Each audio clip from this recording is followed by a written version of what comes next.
The snowstorm outside howled like a wounded animal, scraping against the iron bones of the old women's prison that sat crumbling on the outskirts of Novosibirsk. Inside, beneath the flickering light of a dying bulb in solitary cell number 18, Elena Ivanova clutched her swollen belly with trembling fingers. She was just 22, a university literature student who had never seen the inside of a courtroom until the day she was dragged into one, framed for the theft of state exam papers by a professor she'd rejected. Her protests meant nothing. No trial, no voice, no justice. 7 years. And now, alone, cold, and 9 months pregnant, her body convulsed in pain as labor began in the dead silence of midnight. The guards had mocked her cries for help all week. "You should have thought of that before stealing from the government," one had sneered. There was no midwife, no doctor, just 4 stone walls, a cracked floor, and the searing pain that came in waves so strong they made her vision blur. Blood pooled beneath her as the contractions tore through her body like a wildfire, but Elena refused to scream. She would not give them the satisfaction. And yet, as her strength began to slip and her vision dimmed, she whispered one word: "Please." That's when the small steel door to her cell cracked open and a silhouette slipped inside. Thin, gray-haired, a prisoner herself. It was Marina, the inmate everyone called the Ghost, a disgraced former midwife imprisoned decades ago for a crime she never spoke about. Marina didn't ask questions. She shut the door, knelt beside Elena, and whispered, "I've got you, girl. I've done this more times than I can count." Her hands were scarred but steady. With a stolen flask of boiled water, a torn sheet, and a rusted spoon she sterilized with a lighter, Marina began to guide the baby into the world. Elena gritted her teeth, body shaking, her mind flashing with memories of her childhood. "It's a boy," she whispered, and for the first time in months, Elena wept openly. She reached out with shaking arms, and Marina placed the child at her chest. He was warm, so warm. She named him Mikhail, after her father, the man who taught her to never give up, even when the world pushed you to your knees. Elena kissed his tiny forehead and whispered, "You are my light, Mikhail. Don't let this place define you." But the moment passed too quickly. The guards stormed in 10 minutes later, having finally heard the commotion. They yanked the baby from her arms before she could finish her sentence. "He belongs to the state now," one barked. Elena's screams echoed through the corridor, louder than the child's own cries. Marina was dragged back to her cell. Blood smeared across the floor. Elena reached for her baby with empty arms, begging, pleading, promising anything, but it was no use. Her final glimpse was of a bundled infant disappearing around a cold steel corner. 5 minutes. That's all she had with her son. She didn't know where they would take him. She didn't know if he'd ever hear her voice again. But deep inside, under layers of sorrow, a stubborn spark remained. Somehow, someway, she believed he will survive this world. And maybe one day, he'll change it. Every second counts. Like if it hit. Comment if you caught the clue. Subscribe if you're ready for more. The light in cell block C flickered, casting long shadows across the damp concrete floor. Each drop of water from the leaking pipe overhead echoed like a ticking clock, marking time for Maya Leone, now a mother of a 3-day-old boy she had yet to name. She cradled the infant in her arms, the harsh orange of her prison uniform softening under the warm flush of maternal instinct. The baby slept soundly, swaddled in a tattered blanket one of the older inmates, Luann, had stitched together from scraps of linen and desperation. Maya, only 22 years old, looked years older from the trauma of childbirth under such brutal conditions. Her thick, wavy black hair clung to her forehead, damp with sweat and stress. Her olive skin had paled from blood loss, and her once bright green eyes now carried the haunted dullness of someone who had stared into the abyss and found herself alone in it. But when she looked down at her son, something softened. Something fought to survive. Across the cell block, Warden Rayburn stood silently behind the viewing glass. In his 50s, tall and rigid with graying blonde hair and cold steel blue eyes, he didn't often observe inmates. But Maya intrigued him. Her file read like a tragedy. Abandoned as a child, raised in group homes, arrested at 16 for defending herself against an abusive foster father. Then the wrong crowd, the wrong boyfriend, and eventually a manslaughter charge she insisted was self-defense. She was convicted at 19. Rayburn had seen broken women before. But Maya? She wasn't broken. She was enraged, focused, and now, with a baby in her arms, something in her had shifted. Meanwhile, in the infirmary, Dr. Cora Espinoza, the prison's lone medical officer, filled out Maya's postnatal chart. Cora was in her 40s, a Latino woman with short-cropped auburn hair, sharp cheekbones, and deep frown lines carved by years of treating pain she couldn't fix. She had delivered Maya's child on the concrete floor 3 nights ago, screaming at the guards when the ambulance never came. She'd stitched Maya herself, barehanded, and now washed with a mix of guilt and pride as the young mother clung fiercely to her baby like he was her only anchor to sanity. But not everyone in the prison approved of the special attention Maya received. In the corner of the dining hall, inmate Tanya Briggs, 38, with a sharp jawline and twisted ponytail of bleached hair, glared across the room. Tanya had spent over a decade in the system and saw the baby as a liability. She'd run the drug trade inside for years and didn't like the way Maya, soft-spoken but fiercely intelligent, had started drawing eyes and respect. "It's still prison," Tanya muttered to her cellmate. "No one gets to play house in here." Later that night, Maya whispered a name to her sleeping son, Leo, not for a family member or a dream from childhood, but for the lion-hearted strength she hoped he'd one day carry. The guards hadn't processed a birth certificate yet, but Maya knew, deep in her marrow, that no matter what the world tried to take from her, her son would not be one of them. 2 weeks passed. Then a letter arrived. A transfer order. Maya was being moved to a state facility up north, one with higher security and no nursery program. "You'll have to relinquish the baby," said Warden Rayburn, avoiding her eyes. Maya's hand shook as she held Leo. The thought of letting go felt like tearing out her lungs. Cora, hearing the news, stormed into Rayburn's office. "You can't do this. You'll destroy her. And that baby needs his mother. After everything." Rayburn said nothing. But that night, he stood once again at the viewing glass. And for the first time in decades, he felt the weight of his badge like a shackle. As dawn broke the next morning, Maya packed what little she had.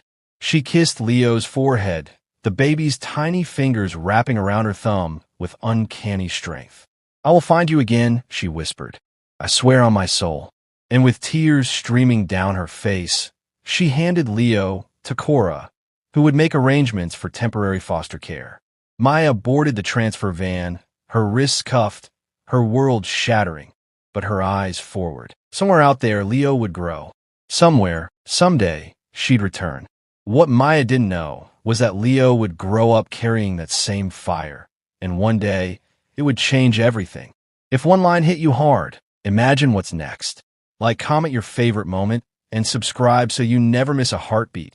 16 years had passed since that cold winter morning on the prison floor. The fluorescent lights in the foster home's hallway buzzed low and steady, barely audible over the chatter of children and the scraping of chairs during mealtime. In the middle of it all sat Michael, tall for his age, his lean frame rigid and eyes intense, too quiet for a boy turning 16 tomorrow. He had tightly curled black hair, cropped short at the sides, and deep brown eyes that held something unfathomable, like someone constantly listening for something no one else could hear. He never asked about his parents, never demanded explanations from the system that bounced him from home to home. But deep inside, every birthday came with the same ache, the same wondering. Who was she? Why did she leave me behind? Did she even have a choice? Michael had been in 6 foster homes. The last one, the Reynolds family, almost kept him.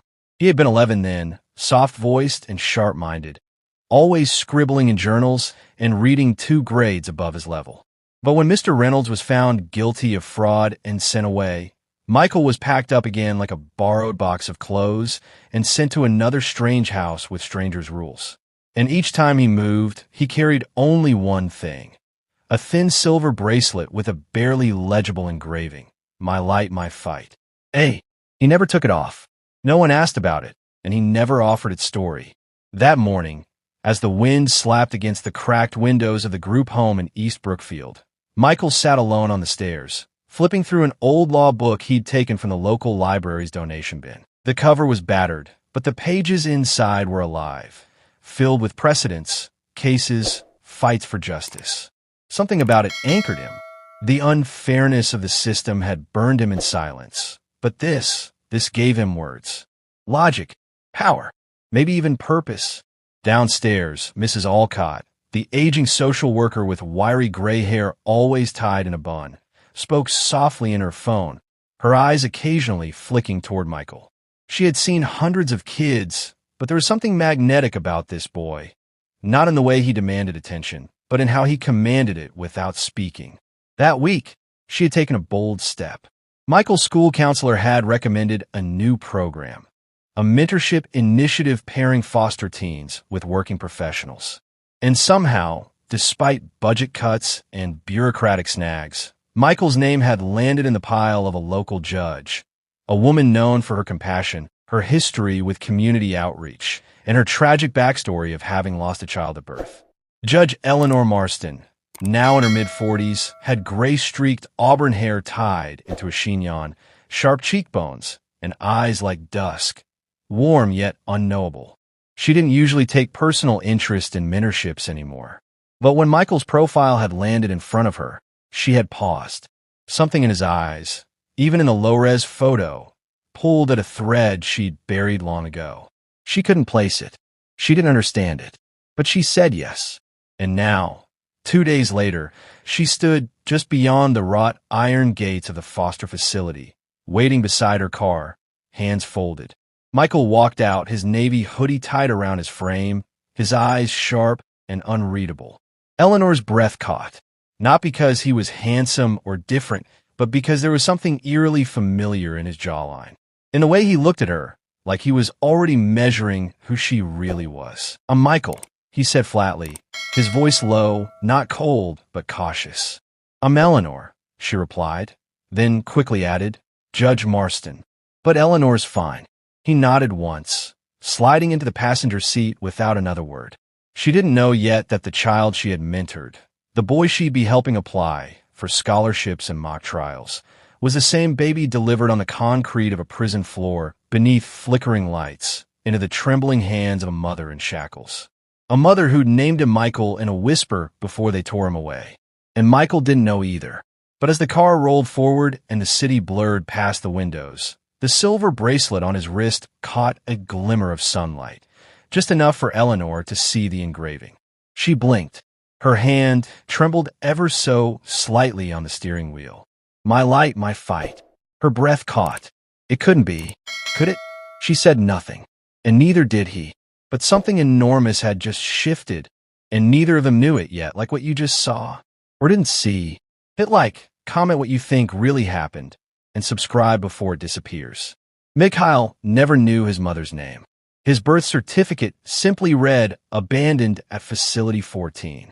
Yet the ache of absence lived inside him like an echo, always humming just beneath the surface. His childhood was a rotation of orphanage rooms and gray hallways, where love was rationed and silence was survival. But he was sharp, observant, the kind of boy who memorized the shapes of words on legal posters when other kids barely knew how to read. A staff worker once caught him reading a court transcript for fun and told him with a chuckle, "Maybe you'll be a lawyer someday, kid." That night, under a moth-eaten blanket, Mikhail whispered it to himself like a spell. "Maybe I will." Years passed, and the boy no one wanted turned into a young man everyone noticed. He won a scholarship to a Moscow university, not because he had connections, but because he wrote an essay that made one admissions officer cry. He buried himself in the law, not because he loved it, but because it felt like the only language that could fix the world that broke him. Meanwhile, in a different corner of the country, Elena aged within the rusted gates of her prison. She refused early release, refused to appeal. She believed she owed her child a full sentence, 25 years of penance for the crime of birthing him into steel and cold. But she never stopped writing letters, hundreds of them, to orphanages, to adoption agencies, to his son who didn't know she existed. None ever reached him. Most never left the prison walls. One guard, sympathetic and quiet, slipped a few into a post office drop box, but they never found their mark. Still, every month, Elena folded another page of her soul into an envelope, sealed it with trembling hands, and dropped it into hope. In Moscow, Mikhail graduated at the top of his class. He could have taken a lucrative corporate job, but he didn't.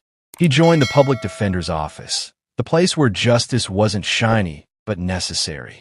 He defended mothers who stole bread, teenagers caught in survival, refugees lost in a system that couldn't hear them.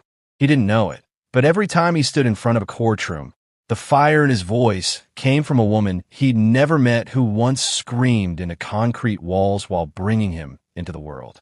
One winter morning, he was assigned a case, a former political activist charged with obstructing police operations.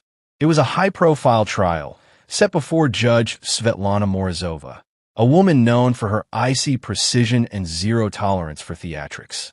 Colleagues warned him, "She'll chew you alive." But when he entered the courtroom, suit pressed, voice steady, something strange happened. The judge didn't interrupt him. She didn't scoff at his arguments. Instead, as he defended the woman on the stand with fiery sincerity, Judge Morozova leaned forward, her gaze narrowing not in contempt, but recognition.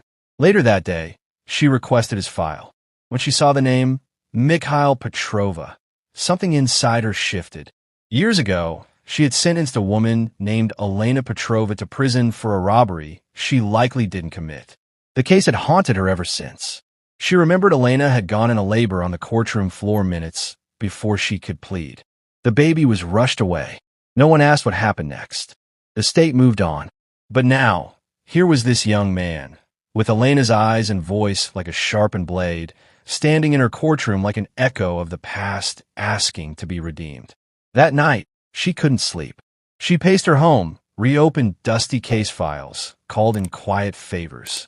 Finally, she found it, Elena Petrova's full record. She was still in prison, still serving time. Judge Morozova sat at her desk, trembling.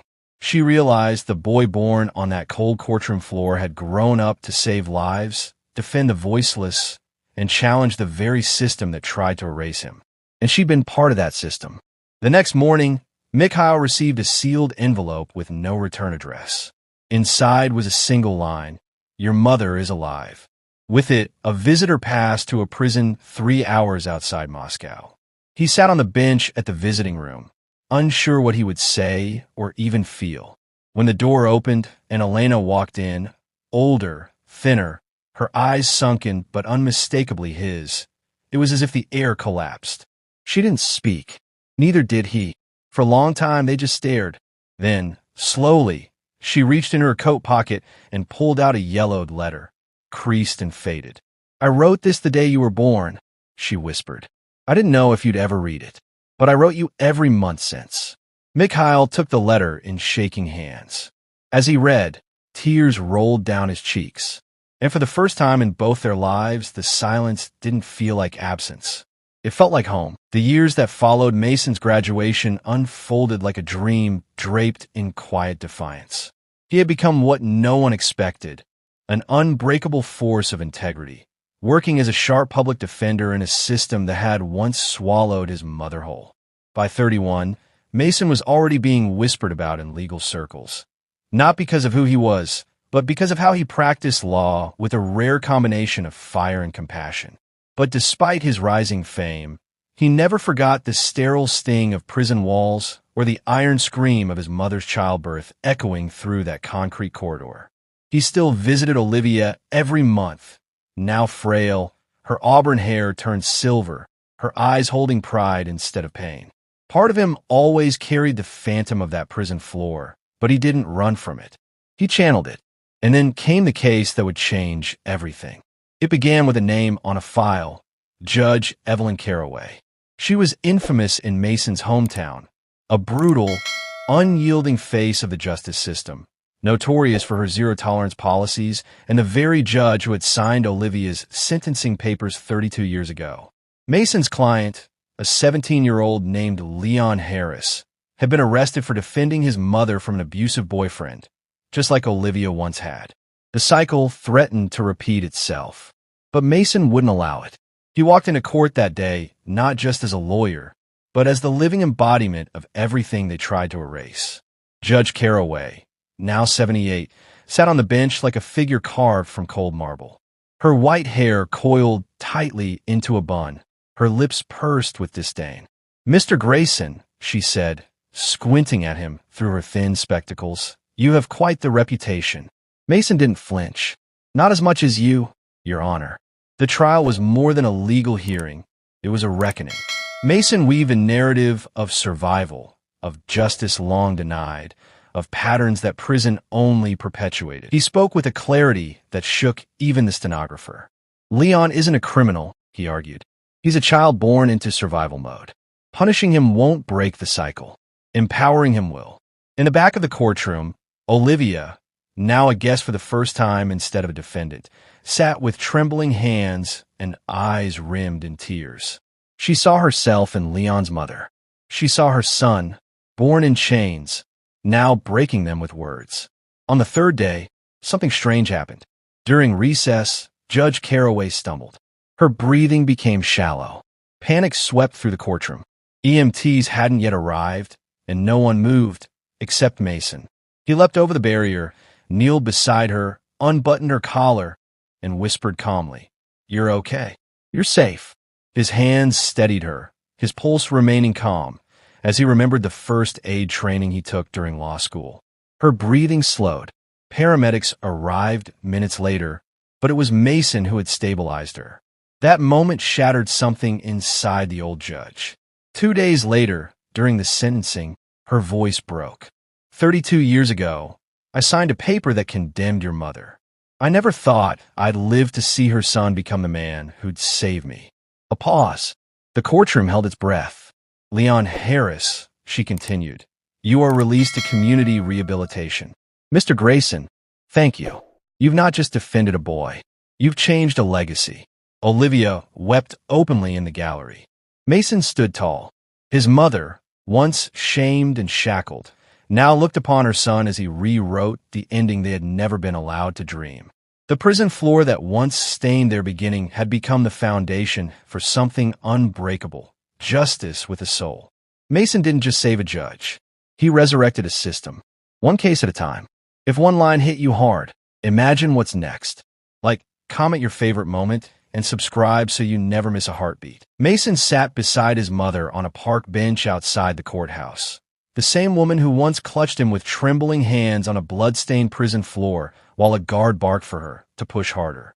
Olivia, now in her early 50s, her silver-streaked hair braided neatly and her once-worn face softened by a rare peace, looked at her son as if she were seeing a miracle walking in daylight. Just hours ago, Mason had saved the very judge who had sentenced her, not just with law, but with bare hands, with compassion, with a heart that refused to mimic the system that nearly broke them both. The court had recessed early. The news was already spreading. Lawyers saved judge from cardiac arrest mid-trial. But that wasn't the real story.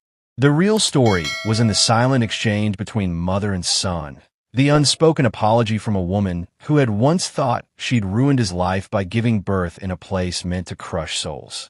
Mason had defended Leon, a scared 16-year-old boy who reminded him too much of himself. Fatherless, angry, lost, and won not by breaking the system, but by bending it toward grace. Judge Caraway had returned to the courtroom after recovering. Her tone changed. Her verdict laced with a humanity no one had seen in her before. She had released Leon into a rehabilitation program with Mason as his legal mentor. And for the first time in decades, Olivia had seen justice offer healing instead of punishment. As Mason helped his mother up from the bench, a group of law students nearby whispered his name, eyes wide, recording quietly.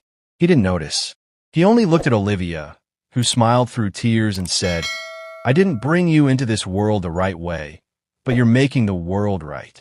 Mason squeezed her hand. "You gave me life, Mom. Now I'm giving it back." They walked toward a taxi. Behind them, the courthouse stood like an old ghost finally laid to rest.